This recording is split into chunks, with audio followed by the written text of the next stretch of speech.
na Simba Sports, na waamini wachezaji wa Simba ambao wanakwenda kupambana kwenye jasho na damu kwenda kuipambania Simba. Wallahi naamini sisi mashabiki tukisimama kwenye dua na sala kuombea wanajeshi wetu ambao sasa hivi tunazungumza wako wapi, Tunisia, watakwenda kufanya vizuri zidi ya experience ya Tunisia.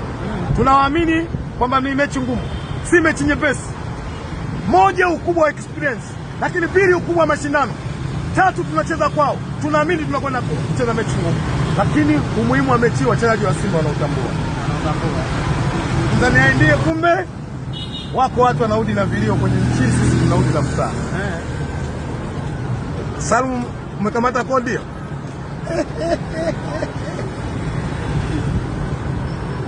Guys, ni waombe sana wana Simba,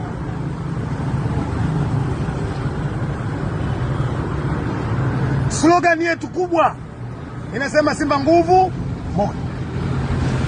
Jambo lolote ili mfanikiwe la wengi, lazima msimame katika Simba nguvu moja.